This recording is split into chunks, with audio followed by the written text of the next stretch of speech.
सभई दोस्त सभई साथी जेके लुकमान शहर से ताल्लुक़ रखन था या खैरपुर शहर से ताल्लुक़ रखन था अज उन्हनि जे गॾु थियण जो मक़सदु इहो हो त हिते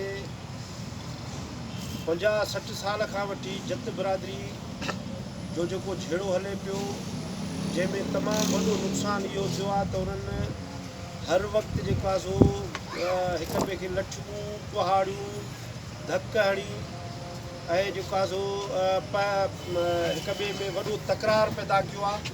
अॼु उन तकरार खे ख़तमु करण जे लाइ असां सभई गॾु थियासीं ऐं ॿिन्ही धुरनि वटि वियासीं।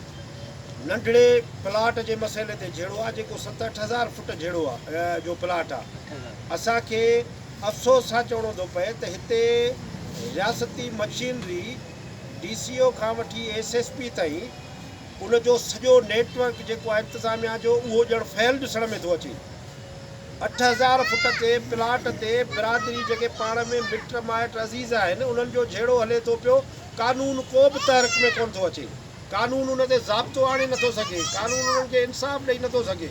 कोर्टुनि में केस वियो आहे। कोर्टूं 50-60-70 साल में कोर्टूं जेको आहे इन्हनि ते अमल न कराए सघियूं आहिनि। असां ही सभई दोस्त जिन खे इहो अहसासु आहे त इन्हनि जा बच्चा इन्हनि जा नंग इन्हनि जा मासूम जेके बचड़ा आहिनि उन्हनि खे को बि नुक़सानु न थी पए। नुक़सान जे अंदेशे में ही सभई बिरादरियुनि जा सभई पार्टियुनि जा सभई दोस्त अॼु उन्हनि झेड़ींदड़ धुरनि वटि विया आहियूं ऐं असांखे ॿिन्ही धुरनि तमामु वॾी इज़त ऐं मान ॾिनो आहे।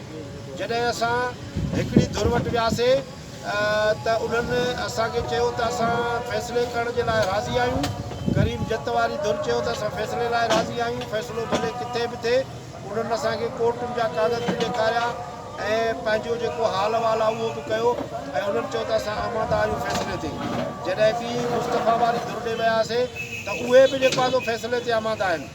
असीं सम्झूं था त जेकॾहिं नेक नियत सां कंहिं बि धुरनि खे कंहिं बि क़बीलाई जहिड़े खे कंहिंखे रतो छाण खे रोकण जे लाइ जेकॾहिं माण्हू ॿ क़दम खणे थो उन्हनि ताईं वञे थो त मां सम्झां थो त इहा सिंध जी रवायत रही आहे। दुनिया जे कंहिं बि मुल्क में इहा न आहे त को आहे खे मान ॾिजे। असां वटि 50-50 खूननि जा एतिरे जॾहिं फ़ैसिला थींदा आहिनि त उन में जॾहिं धुरनि ॾे मेड़ मिंथ काफ़िलो हली वेंदो आहे त उहे खून बख़्शे छॾींदा आहिनि। न्याणियूं सत क़ुरान असांजे सिंध में इहो इन जो फ़िक्र आहे त न्याणीअ खे औरत खे सत क़ुरान सम्झंदा आहियूं।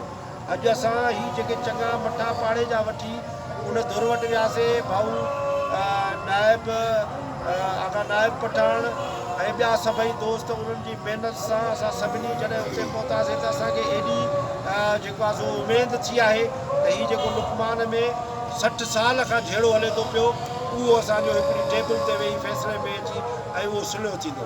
असीं हितां जे इंतिज़ामिया खे बि चऊं था त सॼे ज़िले जे अंदरि जेके बि झेड़ा आहिनि जेके बि ज़मीनी तकरार आहिनि जेके बि नंगावती तकरार आहिनि उन्हनि ते इंतिज़ामिया स्टैंड वठे उते मुतहरिक थिए। खून थी था वञनि माण्हू हलिया था वञनि पोइ उन्हनि जो छा थींदो। इंसानी जान इंसानी जेको क़दुरु आहिनि उहे सभिनी खां आला ऐं उत्तम आहिनि। तंहिंजे करे ही धरती जेका अमुन मुहबत जी सरज़मीन आहे सिंध जेका सॼी दुनिया में अमुन चाहे थी। तसौफ़ जे फ़िक्र जे ज़रिए सूफ़ीज़म जे फ़िक्र जे ज़रिए रिटाईअ जे फ़िक्र जे ज़रिए सचल जे फ़िक्र जे ज़रिए असीं दुनिया खे अमुन ॾियारे सघूं था। सॼी दुनिया में अमुन कराए सघूं था त पोइ पंहिंजे हिन लुकमान शहर में अमुन नथा कराए सघूं? छा हिन धरती खैरपुर जे अहिड़े नंढड़े ज़िले में अमुन नथा कराए सघूं?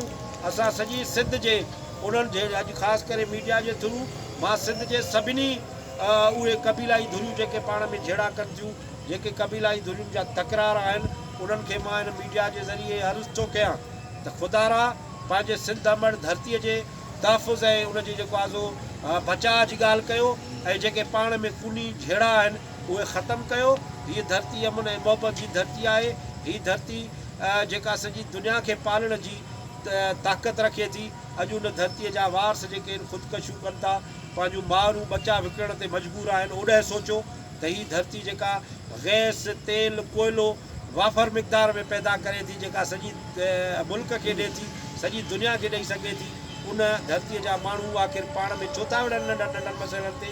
उहे आख़िर जेके अनाऊं अथनि पंहिंजूं छो था छॾनि? असीं त सभिनी खे माफ़ु करण वारा माण्हू आहियूं।